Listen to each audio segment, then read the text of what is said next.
From the outside, Rohan, name changed for privacy, seemed like any other young Indian man born into a devout Hindu household. He grew up surrounded by idols, rituals, festivals, and the deeply ingrained traditions that defined his family's cultural and spiritual identity. From an early age, he was taught the prayers, the importance of temples, and the stories from Hindu mythology.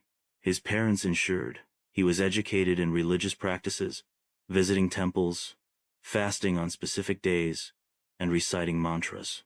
But even in his early teenage years, a subtle but persistent voice inside him began to question. It wasn't rebellion, it was curiosity. Why were there so many gods? Why did some of them seem to contradict each other? Why was caste, a social construct, justified spiritually? He had never felt satisfied with vague answers like, "This is the way it has always been," or "You must not question the gods." The tipping point came during one of the family's annual pilgrimages to a famous temple. Standing among the crowds, watching people push and elbow each other just to touch the idol for a few seconds, he felt an emptiness he couldn't shake. It wasn't that the people were wrong, it was that he, himself, didn't feel what they felt. He went through the motions, but inside, he felt disconnected. Later, in college, Rohan began to read more broadly.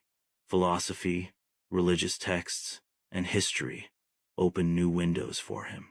He read Hindu scriptures more critically, and this time he allowed himself to ask questions with the intent to seek, not to confirm. He found inconsistencies, human additions over time, and cultural practices labeled as divine commandments. Around this time, he came across a lecture by Sheikh Ahmed Deedat. The clarity, logic, and confidence with which Deedat spoke about comparative religion struck him like lightning.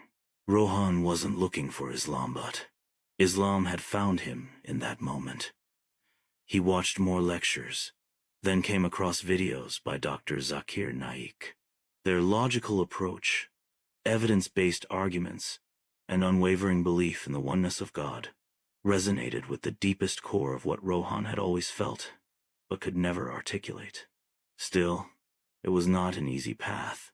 The idea of leaving Hinduism was frightening. Islam was misrepresented in the media, misunderstood in his own society, and surrounded by stigma. He began reading the Qur'an in English, slowly, verse by verse. He was surprised that its tone was not just poetic and beautiful, but assertive and filled with undeniable truth. It wasn't mythology. It was a direct conversation with the Creator. The story of Abraham, peace be upon him, questioning his people and rejecting idol worship struck him deeply. Ibrahim's journey mirrored his own doubts, his solitude in searching for truth, and his courage in walking away from inherited beliefs. One night, sitting alone in his college dorm, Rohan prayed in his own words, not Sanskrit, not chants, just plain words.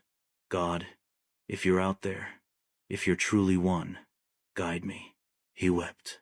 It wasn't dramatic. It was raw, honest, and unlike anything he had felt before. In the days that followed, he found a local mosque online and wrote to them anonymously, asking questions. A kind scholar replied, without pressure, offering to talk whenever he was ready. Eventually, Rohan visited the mosque in secret. There, he met Muslims who didn't fit the stereotype he had been fed all his life. They were warm, sincere, and focused on worship, not rituals, not caste, not labels. The day he declared the Shahada, La ilaha illallah, Muhammadur Rasulullah, he said, it felt like a weight had been lifted from his soul.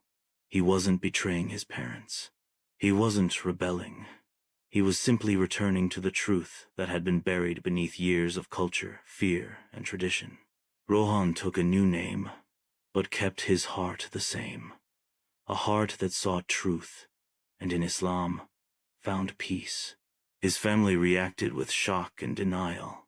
His mother wept, and his father was silent for days. But over time, they began to see that Islam hadn't made him violent or lost it, had made him kinder, more respectful, more spiritually anchored. The process of da'wah began not with words, but with his transformed character. Today, Rohan speaks softly and with conviction. He doesn't attack other religions. He speaks of his journey with humility and depth. He understands that faith is not about labels, but about truth, and for him, that truth is the oneness of Allah.